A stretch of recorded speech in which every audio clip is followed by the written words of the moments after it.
इस वक्त आदि पुरुष फिल्म को लेकर सोशल मीडिया पर काफी विवाद चल रहा है। आपको हमने बहुत से सुपरहिट गाने लिखते हुए देखा और लोगों का प्यार भी आपको उसी रूप में मिला है, भरपूर मिला है जिसको कहिए। लेकिन आज अगर लोग आपसे नाराज हो रहे हैं या आपका एक तरह से आपकी आलोचना कर रहे हैं, तो क्या आपको नहीं लगता कि ये वही लोग हैं जिन्होंने आपको अपने सिर पर बिठाने की एक तरह से प्रयास किया? मेरा सिर्फ साधारण 2-4 सवाल हैं जो लोगों ने पूछे हैं, वही मैं आपके सामने रखूंगा और आप भी शायद यही चाहेंगे कि दर्शकों के सामने सारी चीजें खुलकर आएं, आपके मन में इस वक्त क्या चल रहा है। तो मेरा पहला सवाल आपसे यह है कि क्या संवाद लिखने में या फिल्म की कहानी को गढ़ने में कहीं चूक हुई है? भूल और चूक बहुत सब्जेक्टिव चीजें हैं, लेकिन मैं ये समझता हूं कि वो हर चीज जो जनता सही समझे वो सही है, हर चीज जो जनता गलत समझे गलत है। तो मेरे लिए एक ही पैमाना, एक ही मापदंड है कि फिल्म में तकरीबन 4000 के ऊपर डायलॉग्स हैं। अगर 4000 में से 3995 पर जनता ने कोई आपत्ति नहीं की, उन्होंने तालियां बजाई जब उन्होंने भगवान श्री राम को यह कहते हुए सुना कि धंस जाए ये धरती या चटक जाए आकाश, न्याय के हाथों हो के रहेगा अन्याय का सर्वनाश। तालियां बजी थिएटर में जब उन्होंने भगवान श्री राम को यह कहते हुए सुना कि पाप कितना भी बलवान क्यों ना हो, अंत में जीत सच की होती है। तालियां बजी भगवान श्री राम के लिए। जब भगवान श्री राम अपनी सेना को संबोधित करते हुए कहते हैं कि आज मेरे लिए मत लड़ना, उस दिन के लिए लड़ना जब आज से हजारों वर्षों बाद माएं तुम्हारी कहानियां सुनाकर बेटों को बड़ा करेंगी। उस दिन के लिए लड़ना जब भारतवर्ष की किसी बेटी पर हाथ डालने से पहले दुराचारी तुम्हारा पौरुष याद करके थर्रा उठेगा।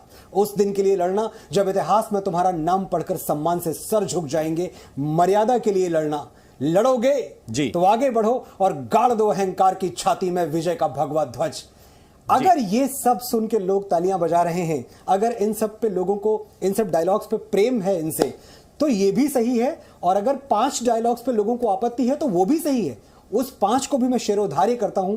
मैं इस अहंकार के साथ नहीं लिखता कि जो मैंने लिख दिया वो ब्रह्मा की लकीर है। ब्रह्मा एक ही है, दूसरा कोई ब्रह्मा नहीं हुआ है। मैं मामूली सा साधारण सा लेखक हूं। अगर मेरे लिखने से कहीं लोग डिस्कनेक्ट हो गए, मेरा कर्तव्य बनता है, मेरा दायित्व है कि मैं उनके जैसा लिखूं और मैं फिल्म उनको उनके तरीके से दिखाऊं। जी, लेकिन मनोज जी, बहुत मैं साधारण ये पूछ रहा हूं कि देखिए, आपको लोग उस नाते जानते हैं, आप तो कई एक श्लोक पर 20-20 मिनट का वीडियो भी बनाते हैं कि उसका विश्लेषण क्या है, उसको अलग अलग लेखकों ने आपसे पहले कैसे लिखा और आपका उस पर परिप्रेक्ष्य क्या है, कैसे आप देखते हैं, आप उस पर भी चर्चा लंबी करते हैं। और इसीलिए आपसे ये सवाल शायद ज्यादा पूछे जा रहे हैं कि मनोज मुंतशिर क्या आप एक तरह से टपोरी लैंग्वेज लिख सकते हैं? क्या ये प्रयास किस सोच के तहत हुआ था, अगर आप साझा कर सकें? देखिए, ये जिस डायलॉग की बात हो रही है, तेल तेरे बाप का, कपड़ा तेरे बाप का, आग तेरे बाप की और जलेगी भी तेरे बाप की, तो मैं इसको जस्टिफाई तो नहीं करूंगा, लेकिन मैं ये कहूंगा कि हंसी मजाक में जो हनुमान जी का चरित्र है, हनुमान जी का चरित्र हमेशा से क्या रहा है, और स्पेशली बाबा तुलसीदास की रामायण रामचरितमानस आने के बाद उनका चरित्र बड़ा बाल सुलभ रहा है। वो पर्वत जैसा वेग रखते हैं, वो बलवान है पहाड़ों की तरह, वो द्रोणागिरी पर्वत अपने हाथों पर उठा लेते हैं, लेकिन जब वो बातें करते हैं तो बचकानी करते हैं, बच्चों जैसी करते हैं। आप अगर आदरणीय श्री रामानंद सागर जी की भी रामायण देखें तो जब उनको बांध के लाया जाता है रावण के दरबार में अशोक वाटिका से, और रावण उनसे पूछता है कि भाई तुमने ये क्यों उत्पात मचा दिया, तो वो बड़े हंस के कहते हैं कि मैं तो वानर हूं, मुझे भूख लगी थी, मैं 100 योजन का समुद्र पार करके आया था, तो मैंने फल खाने शुरू कर दिए, इसी में सब टूट टाट गया। तो कोई दार्शनिक बात हनुमान जी नहीं करते हैं। हनुमान जी का सारा दर्शन उनके आचरण में है। जब वो भक्ति करते हैं तो ऐसी भक्ति करते हैं कि स्वयं भगवान बन जाते हैं। लेकिन हनुमान जी के डायलॉग में दर्शन नहीं होता है। भगवान श्री राम की तरह वो नहीं बोलते हैं। वो किष्किंधा पर रहने वाले, किष्किंधा में रहने वाले एक वानर हैं। वो एक नगरवासी की तरह, वो अयोध्या में रहने वाले एक राजकुमार की तरह बात नहीं कर सकते। चरित्रों के संवाद अलग अलग होते हैं। मेरी कोशिश ये थी कि मैं थोड़ा सा ह्यूमर, थोड़ी सी हंसी, और जो नए दौर के बच्चे हैं जो थिएटर में देख के तालियां बजा रहे हैं, इन डायलॉग्स पे खूब खुश हो रहे हैं, मैं थोड़ा उन तक पहुंच पाऊं। वहां तक पहुंचने के प्रयास में अगर मैं अपने बड़ों से, अपने बुजुर्गों से, जिन्होंने रामायण को आत्मसात किया हुआ है, जो रामायण को मुझसे बेहतर जानते हैं, अगर मैंने उनको किसी वजह से थोड़ा सा नाराज कर दिया तो मैं हाथ जोड़ के उनसे क्षमा मांगता हूं। मेरा मकसद, मेरा लक्ष्य आपको नाराज करना नहीं, आपके घर में जो 12 साल का बच्चा है वहां तक पहुंचना था। मनोज जी, देखिए, आप बहुत ही सुलझे हुए व्यक्ति में इसलिए, और आप कह रहे हैं कि देखिए दर्शकों का गुस्सा सिरोधार्य है और हम इस पे काम करेंगे आगे। कि अगर सिर्फ तालियां बजाना पैमाना हो तो 3 इडियट के उस सीन पे भी ताली बज जाती है, थिएटर के अंदर कोई सीटी भी बजा देता है जिसमें हम भगवान शंकर को बाथरूम में दिखा देते हैं, कई लोग उस पर भी बजा देते हैं, तो केवल वो पैमाना शायद नहीं हो सकता। क्योंकि जब आप दूसरे दृष्टिकोण से उसको देखेंगे तो यही लगेगा कि भगवान शंकर की इस जगह उस जगह नहीं हो सकती और उसकी आलोचना आपको सुननी पड़ेगी। इसी तरह भगवान हनुमान के विषय में जब आप कह रहे हैं कि वो ज्ञानी नाम अग्रगण्यम है, मारुत तुल्य वेगम है, तो फिर इसके साथ आप ये भी देखें कि पूंछ में आग लगा रहे हैं तो भगवान के मुंह से आ जैसा संवाद ना निकल जाए। उनको धक्का नीचे दिया जा रहा है तो इतने जोर से चिल्ला रहे हैं जैसे किसी दिव्या भारती को ऊंची बिल्डिंग से गिरा दिया गया हो। तो मेरा ख्याल है क्या ऐसी चीजों पर ध्यान मनोज मुंतशिर का भी नहीं गया? देखिए, पहली बात तो ये कि अब ये जो आप मुझसे सवाल पूछ रहे हैं ना, ये मेरी टेरिटरी के बाहर के हैं। जब तक आप मुझसे पूरी फिल्म को लेकर पूछ रहा हूं और चूंकि आप उसके बहुत मुख्य हिस्से हैं इसलिए पूरी पूरी फिल्म को लेकर आप ये जान लें कि 140 करोड़ तरह से एक फिल्म नहीं बन सकती है। ठीक है, रामायण इतना हमारे अंदर प्रविष्ट है कि हम सबका अपना अपना विजन है। अभी यहां इस कमरे में जहां मैं बैठा हुआ हूं 5 लोग हैं, अगर मैं पांचों से राम कथा का एक प्रसंग पूछूं, पांचों 5 तरह से सुनाएंगे जी। 300 रामायणें लिखी गई हैं हमारे यहाँ डिफरेंट तरह के, कंब से लेके और राधेश्याम रामायण से लेके वाल्मीकि जी की, तुलसी जी की, आप देखें 300 रामायणों में लगभग सारे प्रसंग अलग अलग हैं। कहानी एक ही है, मूल कथा एक है, प्रसंग अलग हो जाते हैं, अपने देखने का तरीका अलग हो जाता है। तो मैं ये समझता हूं कि जब तक रामायण की मूल कथा के साथ कोई छेड़छाड़ ना की जाए, आप ये ना दिखा दें कि नहीं भाई रामायण में तो खलनायक रावण नहीं राम था, जब तक आप ये ना दिखा दें कि मां सीता का जो सतीत्व है उस पर प्रश्न चिन्ह कोई लगा दे, जब तक आप हनुमान जी की भक्ति पे कुछ सवाल न उठा दें, आपने मूल कथा के साथ न्याय किया है, आपने वही दिखाया जो हर रामायण में लिखा गया है। बहुत से प्रश्न असल में आ रहे हैं, इसलिए देखिए, इसीलिए आपने चूंकि मूल कथा का जिक्र छेड़ा, इसलिए कुछ छोटे छोटे सीन हैं, कुछ संवाद हैं, मैं उनकी तरफ आपका ध्यान और उन पर आपका पक्ष जानना चाहता हूं। भगवान श्री राम क्या कभी आपको इतने बेबस लगे, क्या कितने असहाय कभी लगे कि एक पर्वत पर उनका पहुंचना हो रहा है और वहां से रावण उनकी माता जानकी को, उनकी पत्नी को उठाकर ले जा रहा है, वो आंख भर के देख रहे हैं, हाथ में कोदंड पकड़े हुए हैं। अगर कोई ऐसे राम को चित्रित करने की कोशिश करेगा तो प्रश्न नहीं पूछे जाएंगे क्या? भगवान श्री राम अवतार थे, लेकिन ये श्री राम स्वयं नहीं जानते थे। भगवान श्री राम ने अपना पूरा जीवन मानव मूल्यों पे जिया है। उन्होंने कभी कोई चमत्कार नहीं दिखाया। उनकी सारी शक्तियां अर्जित की हुई थी जो उन्होंने कमाई है, जैसे कि मैं और आप भी कमा सकते हैं, सारी शक्तियां अर्जित कर सकते हैं। भगवान श्री राम की कथा की विशेषता यही है और यही चीजें जो राम को कृष्ण से अलग करती है। भगवान कृष्ण को शुरू से पता था कि वो अवतार हैं, 16 कलाओं के स्वामी हैं, वो लीलाधर हैं, उनको पता था। भगवान राम को कुछ नहीं पता था। भगवान राम भगवान विष्णु के अवतार हैं, ये बहुत लेटर स्टेज पे उनके अंदर ये बात आई होगी। जब तक वो जीवन जी रहे थे अपना, जब तक वो वनवास में थे, वो हर चीज के लिए ऐसे ही लड़े हैं, वैसा ही संघर्ष किया है, उतना ही तड़पे हैं, उतना ही व्यथित हुए हैं, उतना ही व्यग्र हुए हैं जितना कि एक मानव, एक साधारण मानव होता।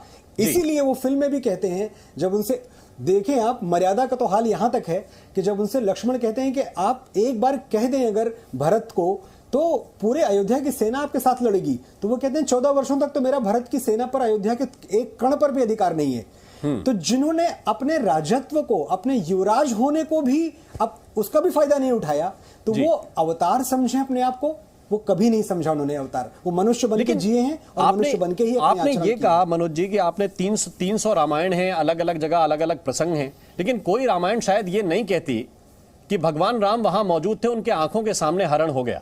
उन्हें तो शायद ये पता ही नहीं था कि कौन हरण करके ले गया है, इसीलिए वो सबसे पूछते जा रहे थे और इसीलिए कहा कि हे खग मृग हे मधुकर श्रेणी तुम देखी सीता मृग नैनी, ऐसे तुलसीदास जी ने लिखा है। और भी दूसरी रामायणों में दूसरे वृत्तांत हैं, जबकि आपकी इस आदि पुरुष में दिखाया गया कि राम जी देख रहे हैं, वो नीचे दौड़ लगा रहे हैं, ऊपर विमान से, वो अपने ड्रैगन नुमा विमान से जो ले जा रहा है रावण, और उसको पीछा करते हुए राम देख रहे हैं और तीर नहीं चला रहे। ये थोड़ा सा लोगों के दिल में खटकता है। देखिए इस विषय में आपको हमारी फिल्म के जो निर्देशक हैं ओम राउत जी, आप उनसे बात करें, आप उनको लाइन पे लें। दूसरी बात यह है कि राम कथा के प्रसंग 300 रामायण में 300 तरह के हैं, ये तो आप समझें। अगर 300 रामायण 300 तरीके से लिखी जा सकती है तो आप आदि पुरुष को 301वें प्रकार की रामायण समझ के क्यों नहीं देख सकते कि भाई ठीक है, ये भी एक विजन हो सकता है। जब लक्ष्मण रेखा का जिक्र एक रामायण में है, दूसरे में नहीं है, शबरी के झूठे बेर खाने का जिक्र एक रामायण में है, दूसरे में नहीं है, अनेक ऐसे प्रसंग हैं, अनेक। केवट का प्रसंग आप देख लें तो तुलसी के यहां केवट का प्रसंग है, वाल्मीकि के यहां केवट का प्रसंग नहीं है। तो आप पूछिए ना बाबा तुलसीदास जी, भाई आपने केवट का देखिए, मैं ये भी इसमें मानता हूं आप लोगों की एक तरह से सामर्थ्य कि 3 घंटे में हर दृश्य को नहीं बांधा जा सकता और सारे प्रसंग दिखाएंगे तो कम से कम 30 घंटे की फिल्म बनानी पड़ेगी, ये भी निश्चित है।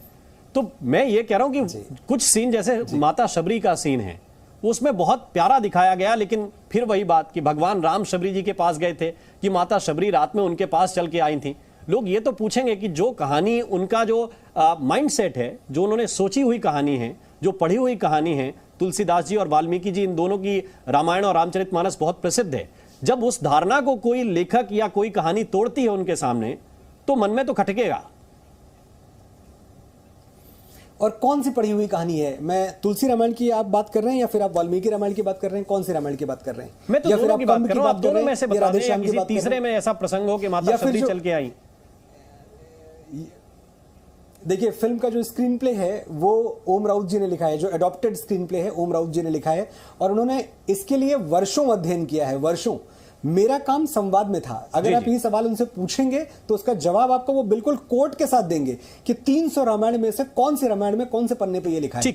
लेकिन इस वक्त जब आप मुझसे पूछ रहे हैं तो मैं सिर्फ अपने डायलॉग्स को डिफेंड कर सकता हूं। तो मनोज जी, एक प्रश्न नाम को लेकर भी उठ रहा है, कह सकता हूं जी जी, ओम राउत मैं संवाद पे फोकस करता हूं, मैं संवाद पे फोकस करता हूं। और एक सवाल यह भी उठ रहा है कि पूरी फिल्म में भगवान लक्ष्मण को केवल शेष ही बुलाया गया, और हीरो भी यानी कि भगवान श्री राम भी, और विलेन भी यानी कि रावण, मेघनाथ भी, इंद्रजीत भी, वो भी शेष ही बुला रहे हैं। तो लोग पूछ रहे हैं कि फिर लक्ष्मण अवतार का औचित्य ही क्या है? ऐसे तो बलराम को भी शेष बुलाइए, शेष अवतार में तो शेष थे ही। देखिए, शेष उनको बुलाया जा रहा है।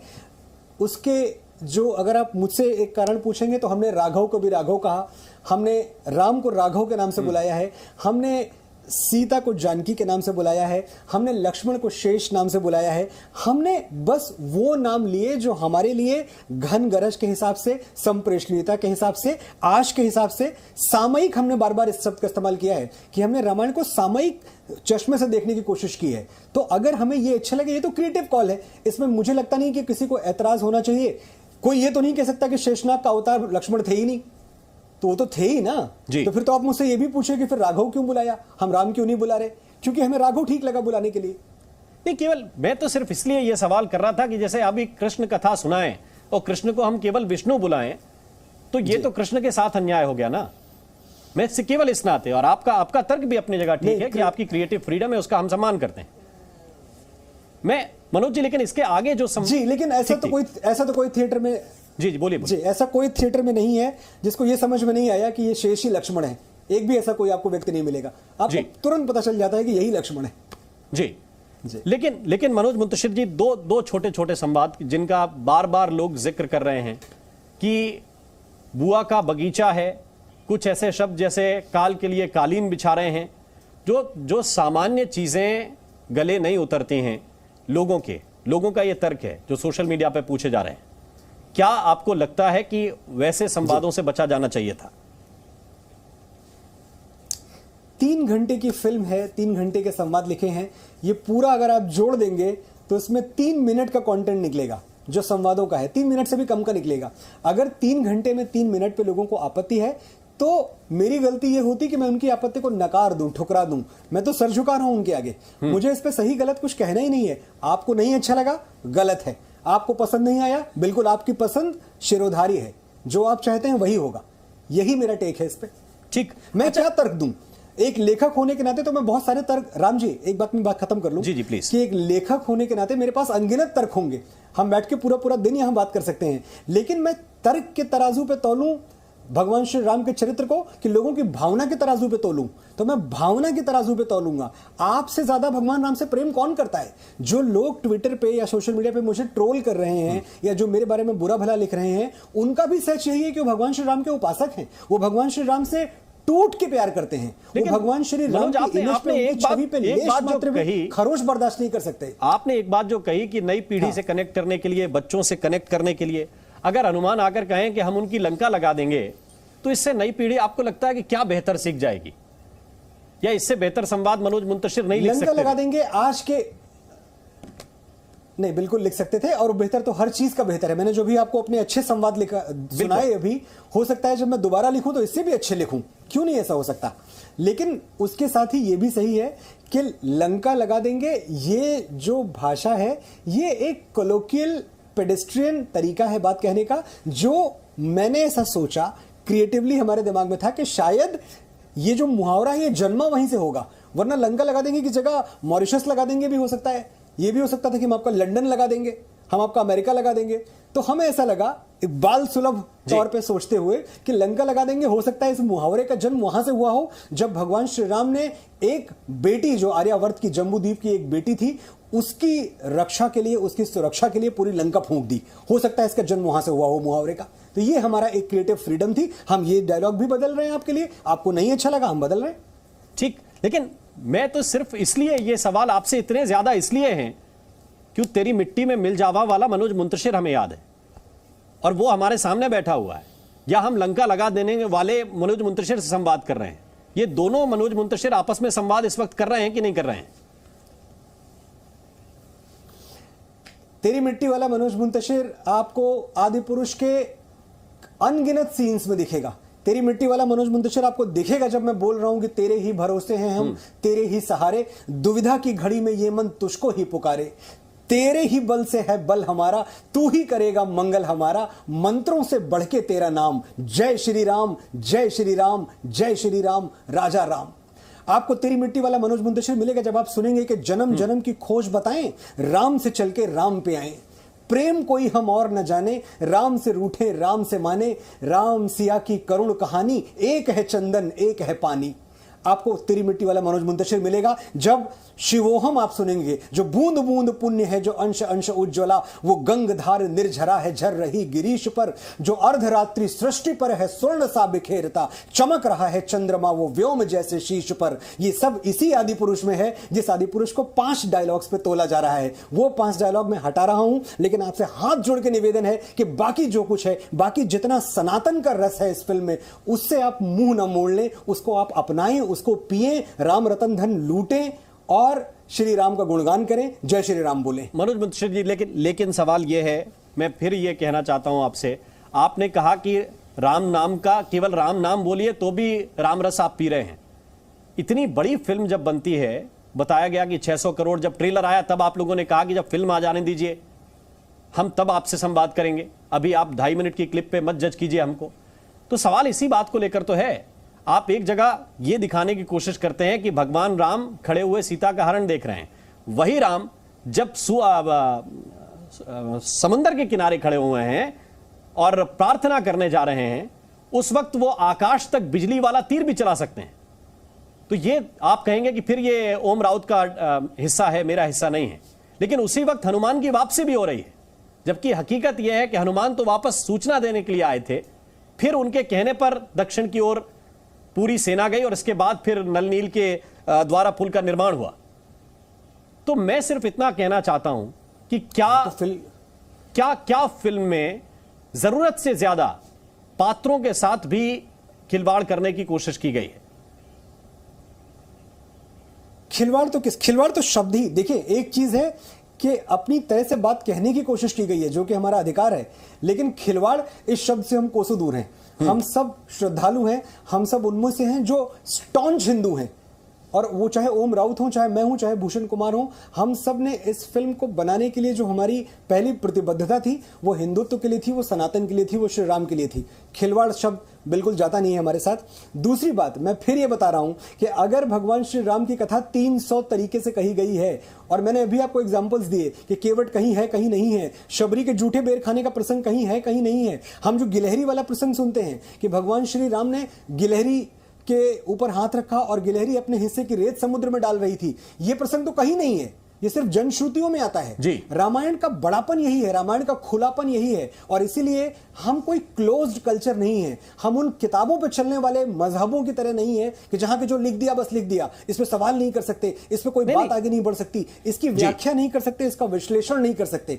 हमारे रामायण की व्याख्या हो सकती है, हम खुले मन से सारी व्याख्याएं स्वीकार करते हैं, हम सुनते हैं, उन पे बात करते हैं, और ये हमारा बड़प्पन है कि जब हमें लगता है कि जनता के मन में किसी बात को लेकर किसी तरह का प्रतिरोध है तो उसको भी हम सुन के एड्रेस करके उसमें हम परिवर्तन करते हैं। ये हम हैं। मनोज मुंतशिर जी, अगर ये शायद सुना जाता तो आप लोग ट्रेलर के बाद ही बहुत सारे बदलाव कर लेते। दूसरा सवाल मेरा इस बात को लेकर है कि आपने कहा कि ठीक है, ये क्रिएटिव फ्रीडम होती है डायरेक्टर की, फिल्म निर्माता की, और उसमें सुधार की गुंजाइश भी होती है, लेकिन ये जिस तरह से कई चीजें फिल्माई गई हैं इस फिल्म में, मसलन जब भगवान लक्ष्मण को शक्ति लगती है तो उनको संजीवनी बूटी के बारे में जानकारी कौन दे रहा है? विभीषण की पत्नी।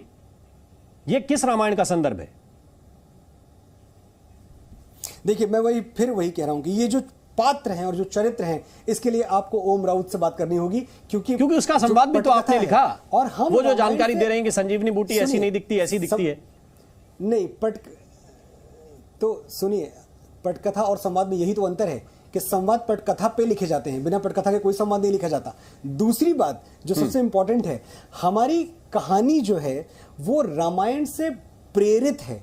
आदि पुरुष हमारी फिल्म का नाम है। हमारी कथा रामायण के एक हिस्से से, एक युद्धकांड के एक प्रसंग से, जो कुछ है किस्से, उनसे प्रेरित है। हमने पूरी रामायण तो दिखाई भी नहीं है।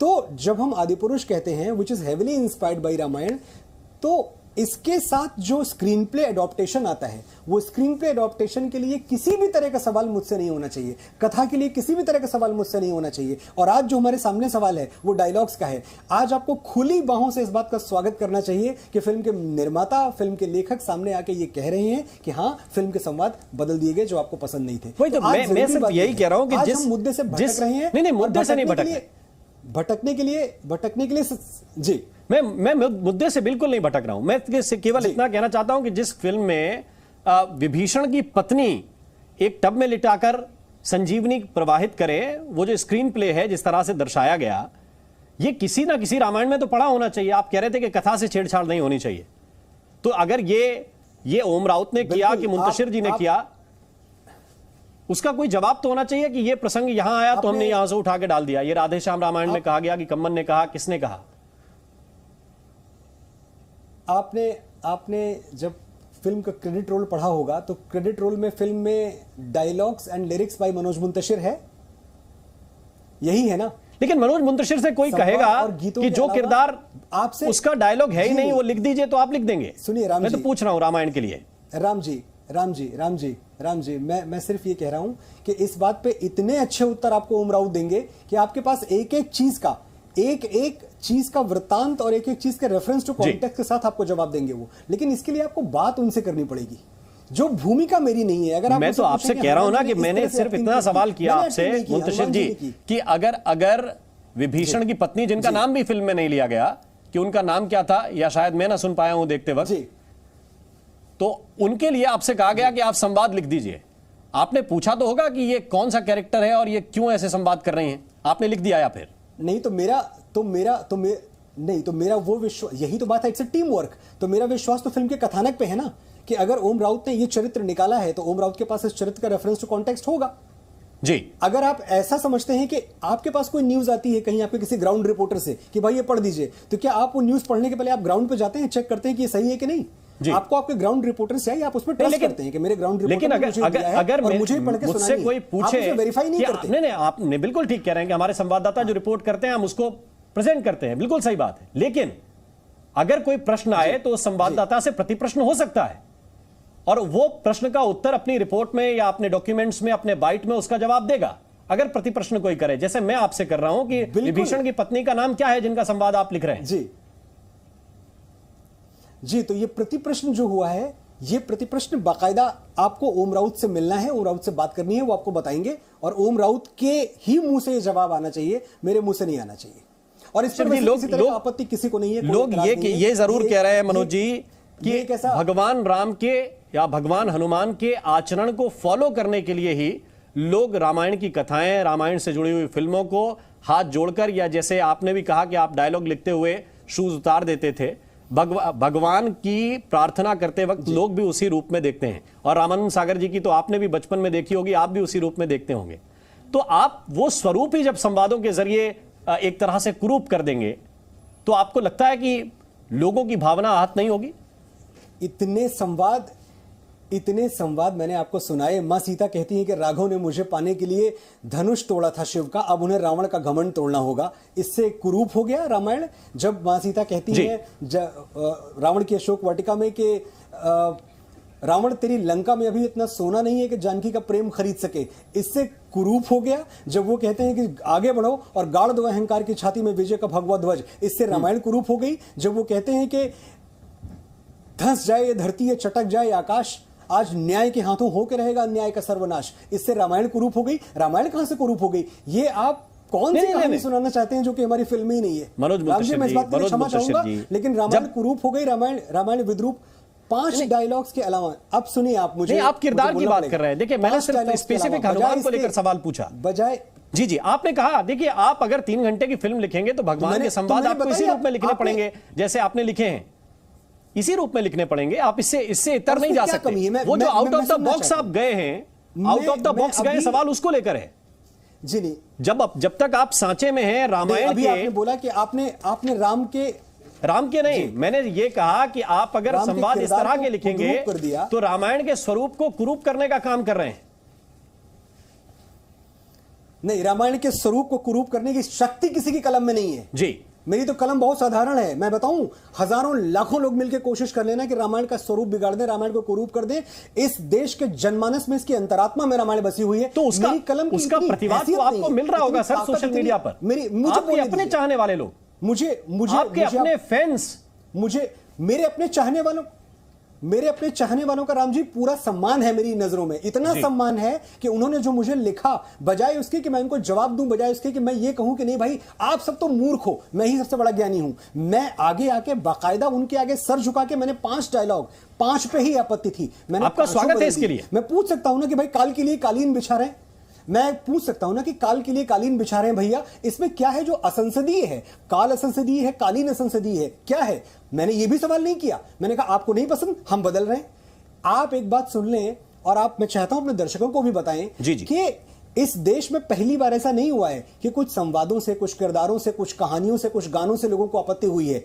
कितनी बार परिवर्तन हुए हैं। इस बार पता है क्यों बदल रहा है? क्योंकि आपका एक व्यक्ति, सनातन का एक व्यक्ति इस फिल्म से जुड़ा हुआ है। मनोज मुंतशिर इस फिल्म से जुड़ा हुआ है। और मनोज मुंतशिर, लेकिन मनोज मुंतशिर, आप एक बात को और समझिए, एक बात को और समझिए। मैं बहुत ईमानदारी से कह रहा हूं दर्शकों की भावनाओं के आधार पर कि केवल मनोज मुंतशिर इससे जुड़े हैं, इसलिए ये जितना भी संवाद हो रहा है वो सिर्फ संवाद के सिलसिले में है कि कोई आपको भला कहे, कोई आपको बुरा कहे। आप ये भी शायद अच्छी तरह जानते होंगे कि केवल एक मनोज मुंतशिर इस फिल्म से ना जुड़े होते तो ये विरोध का तरीका कुछ और भी होता। केवल एक मनोज मुंतशिर की वजह से ये जो संवाद है वो संवाद की प्रक्रिया में, आप इसको भी स्वीकार कीजिए। ये तो बड़प्पन है उन लोगों का। ये तो बिल्कुल सही कह रहे हैं आप। ये जो बड़प्पन है, ये जो दर्शकों का मेरे बड़प्पन है कि उन्होंने मेरी बात सुनी और वो फिल्मों में जाके, थिएटर में जाके जय श्री राम के नारे लगा रहे हैं। इसी बहाने इस देश की गली गली में आप चले जाएं तो डिजिटली भी चेक कर लेंगे तो सबसे बड़ा गाना कौन सा है इस वक्त? जय श्री राम, राम सिया राम। ये कब हुआ है? इसके पहले इस देश में कब ऐसे गाने हैं जो टॉप पे रहे हैं? हो रहा है ना ये सब, इसीलिए हो रहा है क्योंकि ऐसी कोई फिल्म बनी है। बच्चा एक वीडियो और रील्स बना के, छोटे छोटे बच्चे 12-12, 8-8 साल के बच्चे रील्स डाल रहे हैं जय श्री राम के ऊपर। ये सब हो रहा है ना। लेकिन मनोज मुंतशिर, यही तो उम्मीद है, यही मनोज मुंतशिर से जो उम्मीद है, जब वो टूटती है तो ज्यादा तकलीफ होती है। कोई ऐसा सामान्य राइटर लिख के चला जाता, 2 बातें उस पर कही जाती, 2 बातों के बाद समाप्त हो जाता। हम आपका अगर 1 घंटे आपसे संवाद कर रहे हैं तो सिर्फ इसलिए कि वो उम्मीद टूटी है जो मनोज मुंतशिर ने बड़े पैमाने पहले सेट किए, वो टूटी है, इसलिए ये प्रश्न कड़े आपसे हो रहे हैं। मैं ये नहीं मानता कि उम्मीद टूटी है, मैं ये मानता हूं कि थोड़ा सा धक्का लगा है कहीं, और जो धक्का लगा है 5 संवादों की ही बात है ना, वो 5 संवाद के अलावा मैंने छठवां कुछ सुना नहीं है। और मैंने फिर कहा कि मैं उनके पक्ष में तर्क दे सकता हूं, लेकिन मैं तर्क भी नहीं दे रहा, मैं सिर्फ सर झुका रहा हूं। तो मेरे मन में मेरे लोगों का इतना सम्मान है, मैं आपके लिए वो 5 संवाद बदल के बहुत जल्द आपको थिएटर में भेज रहा हूं। एक बात खाली ध्यान रखें कि जब आप इन संवादों का विरोध भी कर रहे थे, 90% लोग विरोध वो कर रहे हैं जिन्होंने फिल्म देखी नहीं है। फिल्म एक रेफरेंस टू कॉन्टेक्स्ट में देखी जाती है। फिल्म जब आप देखते हैं तो हमारा एक तरीका होता है दिखाने का कि भाई ये फिल्म के 1 घंटे 30वें मिनट में ये डायलॉग आया, तब तक आप इतना जान चुके हैं, तब तक आप उस चरित्र के साथ जी चुके हैं। ये तरीका होता है। ज्यादातर लोग जो रिएक्ट कर रहे हैं उन्होंने फिल्म नहीं देखी। अगर आप फिल्म देखेंगे तो शायद ये संवाद आपको इतने चुभे ना, इतने आपत्तिजनक ना लगे, लेकिन फिर भी अगर 2 लोगों ने भी बोला तो वो 2 भी लोग हैं। हम आपको शोर नहीं समझते हैं, हम आपको आवाज मानते हैं। आपकी आवाज एक की भी है, सिंगुलर आवाज भी हमारे पास आएगी, उसका भी सम्मान किया जाएगा। मैं उसके लिए आगे बढ़ूंगा। हर क्रिएशन मनोज जी एक मौका होता है मेरे हाथ में नए पैमाने स्थापित करने का। आज भी लोग रामानंद सागर जी की रामायण के सामने हाथ जोड़कर अगर खड़े हो जाते हैं, उन किरदारों को अभी भी देवतुल्य मानते हैं, तो उसके पीछे उसके संवाद और उसकी जो क्रिएटिविटी है उसका सम्मान है। मनोज मुंतशिर के पास भी शायद मौका था, क्या आपको लगता है कि वो गंवा दिया? रामानंद सागर जी के रामायण में सोशल मीडिया नहीं थी, उस जमाने में नहीं थी, बहुत बहुत बड़ी चीज थी, वो इससे बच गए। रामानंद सागर जी के रामायण में उनके पास कंपैरिजन के लिए कोई दूसरी रामायण नहीं थी जैसे हमारे पास दूसरी है। अब हर बात पे तो हमारी तुलना वहीं से होती है, ये उनके लिए अच्छी बात थी। उन्होंने बहुत बढ़िया रामायण बनाई। लेकिन आपके सामने तो एक रेफरेंस था ना सर। आज रामानंद सागर जी आपके सामने तो एक रेफरेंस था, मैं आपको बता रहा हूं उससे बेहतर करने का। आज अगर मेरी रामायण में भ्राताश्री और माताश्री इस तरह के संवाद लिखे जाएंगे, मैं आपसे दावे से कह सकता हूं कि बच्चे नहीं सुनेंगे। मुझे बच्चों तक बात पहुंचानी थी, इसलिए मैं भैया बुलवाता हूं इतने सरल शब्दों में। अब ऐसा नहीं कि मुझे ज्ञान नहीं है कि भैया बुलवाना है, भ्राताश्री बुलवाना है, पर मैं भ्राताश्री बुलवाना ही नहीं चाहता, क्योंकि भैया में ज्यादा रस है, ज्यादा अपनापन है, ज्यादा सरलता है। तो आप ये समझ के देखें कि 2023 में ये पिक्चर दिखाई जा रही है, और 2023 के दर्शक मार्वल यूनिवर्स में जीते हैं, वो डीसी के यूनिवर्स में जीते हैं, बड़ी बड़ी फिल्में देखते हैं वो सिर्फ इसलिए कि हमारे भगवान श्री राम हैं। वो श्रद्धा रख सकते हैं, लेकिन वो जुड़ेंगे नहीं कथानक से। मेरा काम जी, अब देखिए दोनों बातों में विरोधाभास है। जो देश, आपने शिवोहम की लिरिक्स अभी सुनाई जी, आपने जय श्री राम की लिरिक्स अभी सुनाई, हाँ, और दोनों लिरिक्स को अगर वो बच्चा नहीं समझ पा रहा है तो आपका संवाद भी नहीं समझ पाएगा। मेरी बात को आप बहुत गहराई से समझिए। अगर वो शिवोहम की लिरिक्स समझ के उसके साथ उठ के गाना गा रहा है आपका दर्शक, आपका बच्चा, तो वो संवाद में थोड़ा सा अगर आप भारीपन भी रख देंगे ना, क्योंकि बोलने वाले भगवान हैं, क्योंकि बोलने वाले श्री राम हैं, क्योंकि बोलने वाले हनुमान हैं, तो वो मेरा ख्याल है कि सिर झुका के स्वीकार करेगा। और अगर नहीं पता होगा तो पिताजी से पूछ लेगा। राम जी एकदम सही बात कही आपने, एकदम सही बात कही। मैं आपसे फिर कह रहा हूं, आप निकालें, अगर आपके पास कहीं गूगल हो, आप निकालें सारे डायलॉग्स, आप निकालें जो भगवान श्री राम ने बोले हैं, आप सारे डायलॉग्स निकालें जो मां सीता ने बोले हैं। एक में भी अगर आपको लैंग्वेज का हल्कापन मिलेगा, एक में भी, मैं कलम रख दूंगा, दोबारा कभी नहीं उठाऊंगा। मैंने अगर ये लिबर्टी ली है, सिर्फ एक पात्र के साथ ली है, या फिर जो कुछ राक्षस हैं वहां, जिनके लिए अचानक मन में बड़ा सम्मान जाग उठा है लोगों के, मैंने हनुमान जी के, बजरंग बली के पात्र के साथ उनके संवाद तो आदरणीय श्री रामानंद सागर ने भी हंसी मजाक वाले ही लिखे थे, हल्के फुल्के ही लिखे थे। उन्होंने अपने हिसाब से लिखे, सन 87 की भाषा लिखी, मैंने 2023 की भाषा लिखी, सिर्फ इतना ही है। अगर भगवान श्री राम के किसी संवाद में कोई हल्कापन आपको मिलता है, ये मेरे सुनने वाले जो दर्शक हैं, एक हल्का संवाद अगर आपको भगवान श्री राम का मिलता है, मैं आज अपनी कलम रख रहा हूं, आज के बाद मनोज मुंतशिर कुछ नहीं लिखेगा।